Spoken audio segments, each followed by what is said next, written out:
ICP, The Wicked Clowns, and Project Born, serial slaughtering mother in the graveyard. Ladies and gentlemen, the Dark Carnival works in mysterious ways.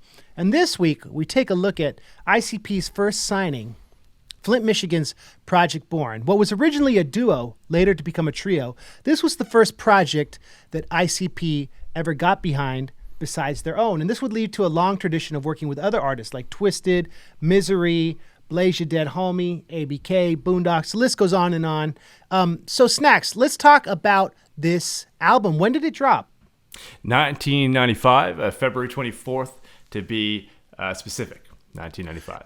And some other albums that came out around this time were Blink-182's debut, E40's In a Major Way, and Tupac's Me Against the World. So the world of rock music and pop punk was interesting because it was a post-Nirvana era. Bands like Elastica and Better Than Ezra were getting the radio play on specialty alternative rock stations with their singles that were poppy and hard rock inspired, alternative rock inspired. ICP would continue to grow in their career, but this album's interesting because it takes elements of ICP's production. You can tell that the same equipment that they used to make Riddlebox was used on this album, and it also has that grimy flavor of the Midwest hip-hop, which we will talk in depth about the musical elements. And you could see it being played alongside E40 and Tupac and Blink-182 in a 1995 rotation. So, Snax, who is in this group? The Juggalos want to know. So you got Halfpint. Sometimes goes by Pint Capone, and you got Frank Nitty. That's the only two members that seem to appear on this EP, and later on, Lil Poke appears on their stuff afterwards. And Frank Nitty, those of you who know about the history of Mafia history, he was a dude who worked with Al Capone in Chicago, spelled Nitti, Francesco Ralph Nitto. And so his nickname was Frank Nitty. So that obviously is a reference to him being Midwestern gentlemen. They were aware of the history of Al Capone. And like you said, Halfpint Capone is his rapping partner's other name. So it kind of works out well. Mm-hmm. That's what's up. So later there would be a sequel called Born Dead 2, which has some of their most played tracks on Spotify. This album, though, this EP, is pretty much scrubbed from the internet. We had to find a YouTube rip and download it. I had to make MP3s and it goes for on Discogs. It's pretty expensive, but it's hard to find. And the YouTube quality is pretty bad. If anyone has a high res file, please put a link in the comments because I'd love to listen to it. Yes, please post them. Born Dead 2 is tight, but Born Dead 1 is super interesting. It continues in a literary tradition. These Hatchet chats have this lit hop asides I like to do. Sometimes they relate, sometimes they don't. I feel like this one does. When we look 100%. At the history of American literature, thanks, Snax. We look at the history of American literature. People like Ralph Waldo Emerson and Whitman and even Thoreau have this they were part of this literary movement called the Transcendentalists. And so it was a movement, a romantic movement of going back to nature. That's why Thoreau went to write Walden. He went and lived in the woods to write about nature, and which is kind of what I was doing with that social media break. By the way, we're back. Thanks for sticking with us. Emerson would write about nature and the beauty of the world, and just the massive beauty of the American continent, North American continent in the 18th and 19th century. But people like Poe and Melville were the founders of a movement called anti-transcendentalism, which kind of looked at the other side of the American dream. So Moby Dick, of course, is a metaphor for manifest destiny, the idea that it's problematic to take the land from native people. Slavery is an evil thing that will bite us in the butt eventually. One of Poe's last poems is called El Dorado, and it's about the gold rush and about how if you search for riches and you try to live a life of gold and wealth, you'll just be by yourself, and all you'll have is your shadow and death taking you to where you really need to go, which is Shangri-La. And Poe doesn't use that term, but he uses similar metaphors. So the anti-transcendentalist literary movement, you can see it very much alive in ICP's music, and the Dark Carnival, as it lives through the different artists like Project Born, really reflect this. And as we continue to describe Born Dead, we'll note a lot of the lyrical themes that resonate with the anti-transcendentalist theme. But enough of that literary lit hop stuff. Let's talk about the business side of this project and how ICP discovered them and Snacks, you know a lot about that. And also shout out to Danny Doomsday for helping us with our research on this. Yeah, absolutely. He's always coming through helping us out. First of all, that was it's so dope to hear like a educated take on the whole horrorcore and wicked themes of ICP and Psychopathic Records. So that's super Thanks, dope. But like on the history of how this came to be. Apparently, Violent J states that in Behind the Paint that they were signed. Project Born were signed to Psychopathic on the strength of their demo, and unfortunately, that demo was lost. And they did make this dope EP. Violent J said that he actually prefers the demo to the EP. The EP didn't come out as good, and there's no trace of the demo, unfortunately. We won't know what that sounds like, but this EP is still dope.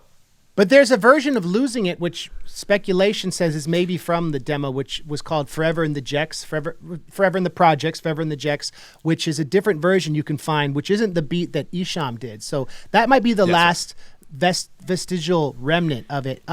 So what artists from Flint were they trying to emulate with this project? So Violent J states that they wanted like the next Dayton Family, and the Dayton Family were another rap group in the 90s from Flint that were like a rap sensation in Michigan. And you can definitely hear that Flint sound throughout this EP. And Dayton, I learned this recently. I used to think, why are they called the Dayton Family? Aren't they from Dayton, Ohio? It's a street in Flint. That's right. That's a reference to, which is cool. Dayton Avenue. And Daytons are like also big rims on a car. If you put Daytons on your car, who talks about that? I heard that in another song, another rap song. That means fat rims with skinny tires. So that's what's up. Right, yeah, absolutely. And Dayton Family love their Chevys. Side note. I know this is about Project Born, but Dayton Family do rap about Chevrolets a lot. So Dayton Family had a few albums or a few projects that came out on Psychopathic, right? So Yes. We'll get back to them. So Project Born was dropped. This album kind of underperformed. We don't know the total number that it sold. Project Born would later diss ICP, but they, when I met you at Dark Carnival Games, they were there playing the game show thing we went to.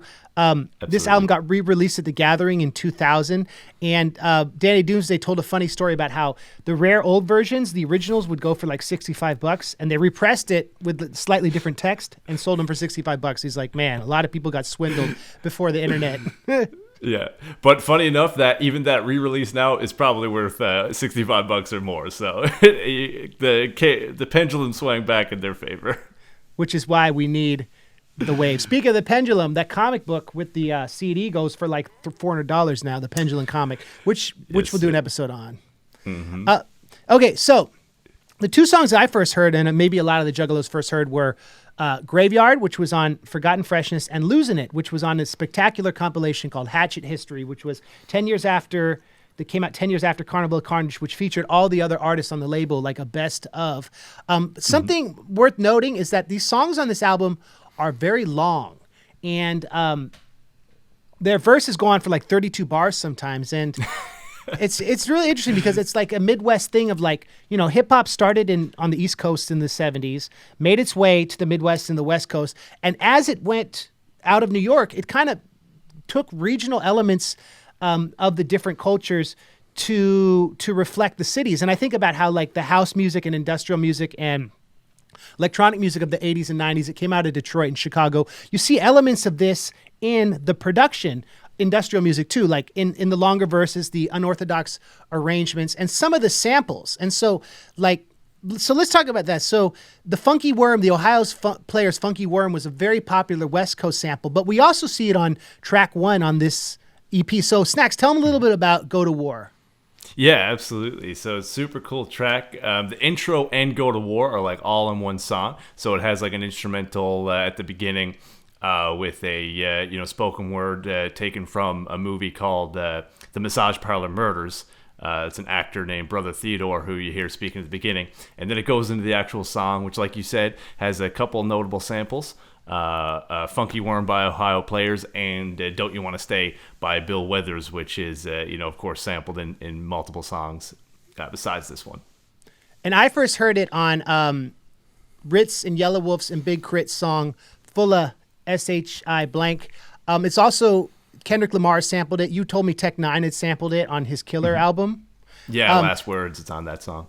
So it's a very popular beat. But, sample, I mean, I mean, it's a similar thing on a lot of psychopathic albums where you'll have like a musical intro with like a spoken thing over it, kind of like Alice Cooper on Great Malenko, and you hear that on a lot of different psychopathic albums. We speculated that Mikey Clark maybe did the intro production, right? It sounds like it, especially like that whistle lead sounds just like something like off of Tunnel of Love or something, that 95 Mikey Clark, sound. And the scratching, which is the funky worm thing at the end, you hear that in a lot of ICP songs, like Hocus Pocus, Joker's Ride, the scratching, and the spooky synth at the end, very similar to Cemetery Girl. Like that struck me. Like one of the thesis of this episode is that this album contains a lot of musical elements you would hear on future ICP Jokers cards, and I feel like they were testing them out to see how they would work with this other artist, as all great producers and mentors do. You see what works and what doesn't. Track 2 was famously released in the Academy Award-winning Pixar movie Frozen. The song's called "Let It Go." No, I'm playing. It's called "Let It Go," but it's a different version. It's not about the ice ladies and all that global warming. Let it go, Olaf. You know what I'm saying? Oh, I don't think I'm gonna be able to listen to that song without thinking of Frozen again. Elsa and Anna, right? Oh, those sisters. I think it's cool how they have a different feminine identity. It's not the normal princess, and the whole romantic thing about the prince, and it just plays with the certain romantic Disney tropes, and I think we could thank Project Born for that. Thank you, Project Born. What's the Teddy Pendergrass sample on "Let It Go"? TKO. What is it? Love TKO or just one sec. I got it wrote down here. The name. It's called Olaf Explores the Woods. TK. Yeah, Love TKO by Teddy Pendergrass. This song basically is calling out women for being scandalous, and I think in 2020, songs about blaming women for dudes' problems, I'm not really a fan of. But the next track, I think, is the standout song, "Losin It," produced by Esham. What's good with this track? So good. I'm so happy that there's like a high def version because of the Hatchet history. It's on the Hatchet history compilation, so we get to hear like a good crisp version. And so good. The production's amazing.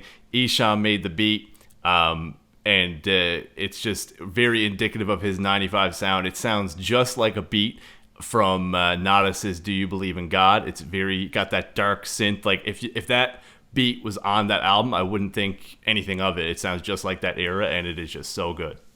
Well, and also it's indicative of this Detroit production, which I hinted at earlier. So if you look at a lot of hip hop from like the East Coast, Public Enemy, you have like a lot of break beats, like the Amen break beat, which is a famous one. The snare is very much on the 2 and the 4. So it's like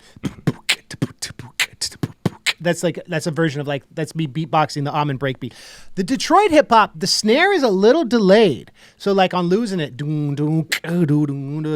that's like an approximation of it. But like it's like a 16th note or 32nd note off the 2 and the 4. And if you listen to it, it's accentuated by the bass line being a little bit ahead of the beat. So that's like a typical thing with a lot of this like underground Detroit music of this era. And I think it's a really cool musical element. You can imagine it like blasting out of an old car. You can like just imagine it like resonating across the urban landscape of Detroit. It just feels like part of the landscape of that era. And I wanted to mention a lot of the verses on this EP are super long. Esham does a 12-bar verse, and it's super short. But we were talking about how the blues, when the blues came up from Mississippi up the Delta and to Chicago and through the Midwest to Detroit, the blues kind of got changed. Like B.B. King electrified it, right? The cities put a different spin on it, and I felt like almost like Esham is doing like a 12-bar verse that reminds me of like a blues progression where he fronts about how he's losing, how he's going crazy. And then his last line is, "I be the black devil, unholy Esham, having flashbacks of how I shot Uncle Tom, which is a reference to the Uncle Tom's Cabin and the stereotype of that character. And it's like the blues progression is, like a blues song would be like, "My baby left me, my baby left me, my baby left me, I'm feeling so sad." So you have the 12 bars. So it's like you play with the trope, you play with the story, and then in the last few lines you flip it. And the reason I think it's a purposeful reference to the blues is because in the last verse, the dude from Project Born says, "This is my life, blank, but don't put no blues in it. Like the money in my pocket I'm losing it." So he's talking. They're talking about the blues. I mean, rap is really an extension of the blues, and I just thought that was interesting. Might just be a coincidence that Esham only did 12 bars, while Project Born collectively did 748 bars on that song. But that's what's up. Let's talk about the next song, which is hard to find because some YouTube sites spelled it Bigga Balls. Some spelled it Bigger Ballz. It's no consensus on how to spell this, but it's one of the bigger tracks. So what's good with this song? Oh, it's such a good song. It's one of my favorites on there just because the beat is so good. It really has that Flint, it's like / Midwest rap sound. This sounds very similar to this. Actually, you can really hear the Dayton Family style. It sounds just like a beat that would have been like What's on My Mind. Apparently, it's produced by Michael Cleveland, who did most of the beats on this. And it's just such a cool song. Just Halfpint is on this song. It's like a Halfpint solo song. And the beat is amazing. And it starts with a sample from Scarface of the Ghetto Boys, which one of the originators, one of the groups that originated horrorcore. Now, I want to mention the snare on this is more like a New Jack Swing kind of beat, which you hear more heavily on albums like Michael Jackson's Dangerous, which obviously Violent J is a big Michael Jackson fan. So that's this. If you listen to the snare on this, it doesn't do what I'm talking about with the delayed snare, but it's cool. The song stands out. Okay, from the get-go is a song. It's kind of their political song. It's anti-police brutality. And I noticed two things. First of all, it kind of has like a vibe. The vibe reminds me of a calypso 1930s dark minor key Afro-Caribbean vibe, which is kind of like a genre of music that came from Trinidad and Tobago, which you hear in some of the Detroit rap. It's very influential. But the gunshot is the same as the gunshot sample from Just Like That, the skit before Pass Me By on Great Malenko. It's the same gunshot. And so it's like the clowns are building their arsenal of sounds with this album. And like, I think the song is cool because it's kind of discursive, but it's political and it ties with ICP's long-standing stand against racism and their stand for social justice. And if anyone knows the sample of the speech at the end, leave a comment because we spent a while trying to figure out who it was. We thought it was Malcolm X, but we didn't know. We didn't think it was. We looked for a while. Sure. Yeah, we want to get that right. Track it down, 100%.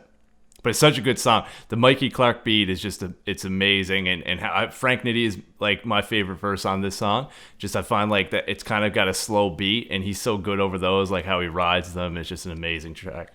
Yeah, that Frank Nitty, I feel like is a really great MC, and he's got such a unique style. Halfpint's dope too, but like Frank Nitty, it's so interesting to listen to rap. So this song and the next song were the only two, besides the intro, that Mikey Clark produced, we think, right, on this project. Yeah, exactly. Graveyard. So one of the things we talked about at the beginning of this episode is the anti-transcendentalist notion of, so Poe would take an extension beyond the political manifestation of that, finding beauty in death. And you hear that in a lot of ICP songs, like Cemetery Girl really resonates with a similar short story by Poe called Berenice. Old Evil Eye is the first part of Telltale Heart. Like, ICP was very influenced by Poe, either intentionally or not. And this song is about just like balling in the graveyard and just the imagery of being in the graveyard. And it's very similar to their collab with Misery, Witching Hour, which is also about death. And both songs sample the heartbeat, the pulse, as part of the beat, which I thought was interesting. But so, Snax, maybe you can elucidate the Juggalos. What is this song really about? What are some of the themes? It definitely has a theme of a graveyard. It's kind of a loose theme, which is cool about the song. It's not like, especially the Project Born members, they're not really telling a specific narrative, more so just sticking to the theme of a graveyard. And you see that with, Violent J and Shaggy's verses too. They kind of tell a bit more of like a specific narrative and certain things that are happening in the graveyard. But pretty loose theme overall, but overall the vibe and just production and all the verses is just such a cool song. And what was I going to say? There's a rhyme that is interesting that reminds me of another one. So Halfpint kind of sounds like Shaggy, and he says, "It ain't no place to hide, it ain't no place to run, and plus I pack a Bible, a shovel, and a shotgun. And then Great Malenko, I think it's Piggy Pie, Jay says, and then I watch the moon take the form of the devil and pull it out the sky and beat it with the shovel. So that's an example of the Emily Dickinson slant rhymes we talked about earlier. Halfpint does a slant rhyme of Bible and shovel, and Jay uses devil and shovel. It's interesting how both of those are like religious theme half rhymes. One thing I wanted to mention, this is like worth mentioning, man. I don't know if you thought about this. On Forgotten Freshness, the song is just called Graveyard, but on this it's called The Graveyard. So I guess the question is what the real name is. Probably The Graveyard. Did you notice that? No, I didn't notice that. That's interesting, though. Yeah. It was on Forgotten Freshness 1 and 2, not the original Forgotten Freshness. No, exactly. Yeah, just made it to disc 1, I think, of the re-release. Holler. We're going to do an episode on the original Forgotten Freshness and then the re-release. I wanted to end with an analysis of Jay's verse. It's the first one that kind of really locks into the Dark Carnival mythology, and I think Jay is always like making sure everything stays on brand. He talks about the story of a zombie character. He talks about the ringmaster. He references the Dead Body Man, and he gives a preview to the Riddle Box, which would come out. And the wicked Joker's wicked clowns. That line, is that a sample from something? That sounded familiar to me. Yeah, that's what I was trying to think of earlier, because it does. I think it's used again later. I can't picture it, but it rang a bell with me too. It's from something else. My point is that like everything ICP touches stays on brand, and I think that's what's cool about this record. And so for it to not perform, and then for Project Born to diss them, it seems like a lot of the psychopathic issues come from people feel like, I don't know, like they don't need the help of the Dark Carnival or whatever, and then things go wrong business wise, and they kind of grow apart. Feel slighted or something. Yeah, but the truth is, every time Jay and Shaggy work with an artist, it always, I feel like, brings out something interesting and cool. And then again, it might just be because we're fans of that stuff. But I would have liked to hear more Project Born on Psychopathic, and it was cool when we got to see them at Dark Carnival Games. They didn't perform, but they were part of this game show thing. Right. And I think like the future is bright too, because when Behind the Paint came out, at that point, like I don't think they were working together in major ways besides like Project Born playing The Gathering.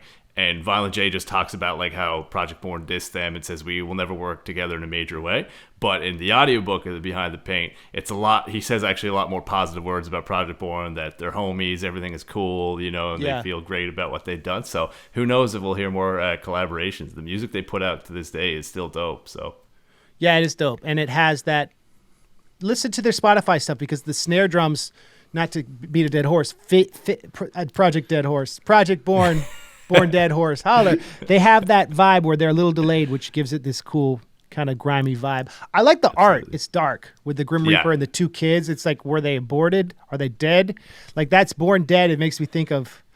So I used to think, I'm actually not sure if it's actually like kids or if it's them, like four people standing up in a huddle in each hand. Because I used to think it was the former, and then I got a closer look. Do you got a blown up image there? Yeah, let's show it on the screen.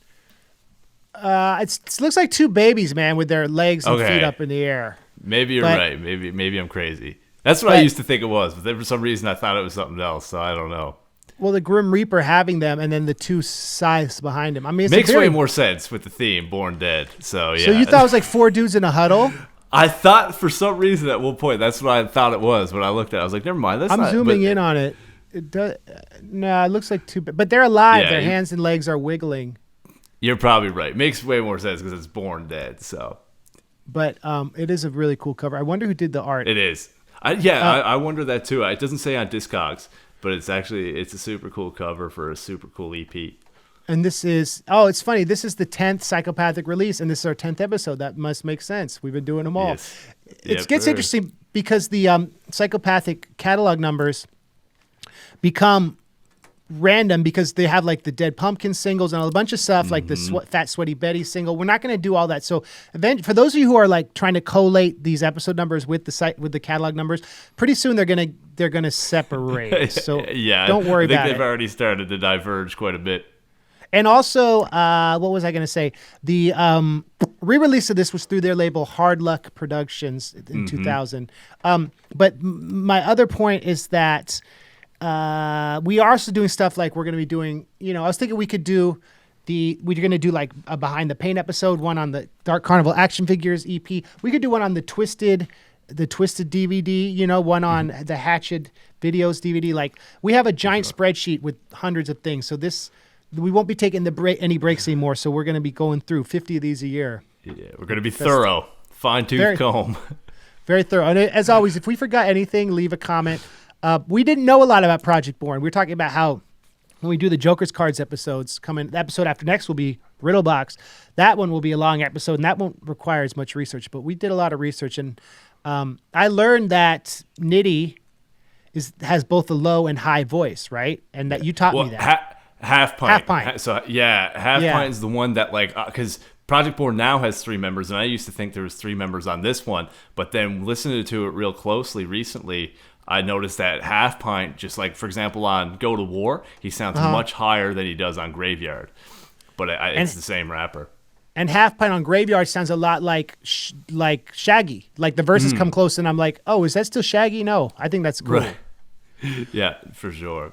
I had a question. Is maybe the third member of Project Born is the dude who produced like some of the songs?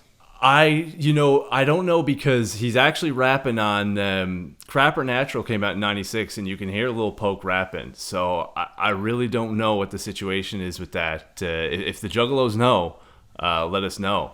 So he's not Michael Cleveland. We don't know who Michael Cleveland is. I don't think so. I think that's some other producer who just like a random producer. I couldn't find out much about him either. Interesting. But, there's a Michael Cleveland here who's a bluegrass player, but he was born in 1980. I found that too. I was like, pretty diverse if he goes from, producing a horrorcore, Flint group, and then goes on to bluegrass. That'd be impressive. All right, so that's Project Born's Born Dead. We could talk about a million other things, but we'll keep it moving. Next week, we're going to talk about Forgotten Freshness, the original OG. Thanks for sticking with us through the break. And check out MC Snax' music. Check out my music. And anything else we forgot to add, Snax? I think that's it. I think, we covered most of the things we wanted to cover. And I can't wait to, we're getting to a lot of the great releases. So they're all great releases, but some that we're particularly excited for coming up soon. The greatest is Great Malenko, though. I'm just saying. I think. Oh, so I'm MC Lars. I am MC Snax. This has been Hatchet Chat. Whoop, whoop. Whoop, whoop. Much clown See love, you next Juggalos. week. Bye. Bye.